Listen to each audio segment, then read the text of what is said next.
What's up everyone, this is Bill from BLRtuning. I just want to make this video real quick, real short.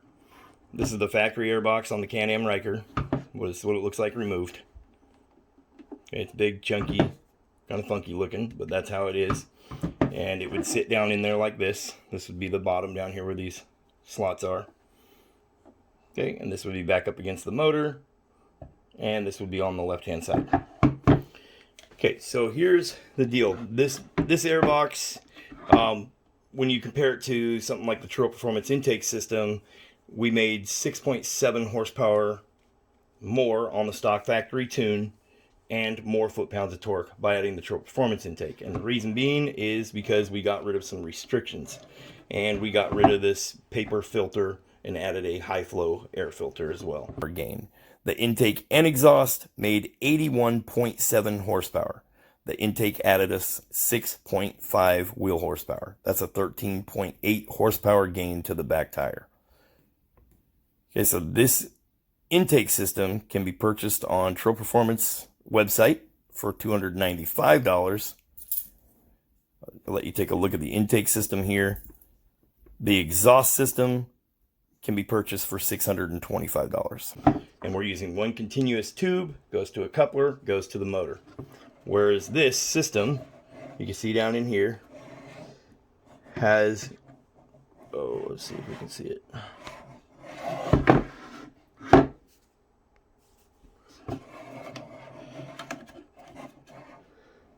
You can see it in there. You see right there. You see that hole in there? So what happens is air comes in, gets sucked in as it blows across that hole. Air gets sucked into this bigger box portion. So air comes across the hole, goes in the box, spits back out the hole, creates turbulence, and goes back through. So that's what they do to try and, get more power, if you would. But at the same time, you have this where it tapers down right here. If we look in the back side of the airbox, this is where it goes into the motor. Right? Yeah, it tapers down inside there. This tube here is your crankcase ventilation tube. Treal Performance intake has that tube also that connects to the factory hose. Okay, so that is why we got rid of the airbox. And like I said, you can use some soapy water. A little bit of saliva will do the job as well.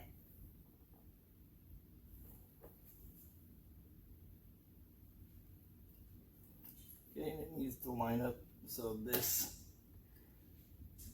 brace down here sits flat up against right here, and you're going to use your factory bolt.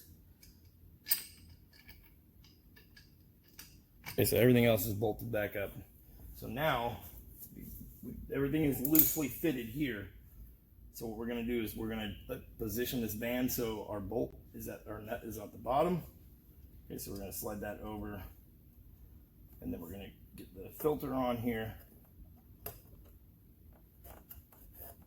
Okay, you're going to get that filter on there, and if you pay attention, you can have your seam on the filter at the bottom so you don't even see it. Okay, so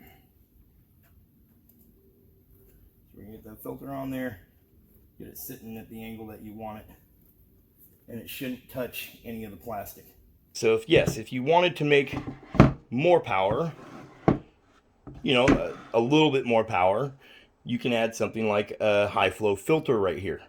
So yes, I've seen where someone has taken and put a tube coming off of here with a pod filter on it. And yes, that will get you more power, but it's not getting you more power because you added a tube and a pod filter. It's getting you more power because you are using a high flow filter. It would be the same setup if you use something like the K&N high flow filter as well. But the other thing is that little piece that comes out here also has a smaller opening as well. And it seems like it could be somewhat restricted when you look at the inlet there versus here. But remember, it also tapers down back here in the back of the box. So there's only so much you can do to gain power using this factory stock airbox. right? Because you still got restrictions inside here, the way it's designed. So my thoughts are the high flow filter sitting here and getting rid of that getting rid of that outside shell that sits here for the air inlet. You know, my thoughts are that that's not going to make a huge power gain versus just adding something like the Can-Am high flow filter right here, because you're still dealing with some restrictions back here in the airbox. Ultimately, if you want a better power gain, you have to get rid of this airbox and have a tube that is one piece going to the motor, to the filter. Right? And that's what we proved on the dyno. You know, and we spent a lot of money with the guys over at Treal Performance, and myself included, spent a lot of time and a lot of money and a lot of effort to prove those things on the dyno and show that they are of value and worth buying. Right? So anyway, there you go. I just wanted to give a little breakdown of how this stuff works and what it looks like. I know I've had a lot of questions about it. Don't forget, if you go to trealperformance.com, use my code, all capital letters, Blue Dragon, spelled exactly how it sounds, and you can save 10% off of your order from their intake and their exhaust system, which have all been proven on the dyno to make the most horsepower out of any other parts available for the Can-Am Ryker over any other company. Okay, so anyway, there you go. I just wanted to break that down for you guys. Quick little 5-minute video. You guys have a good one. Don't forget to check me out on Facebook. Look up BLRtuning.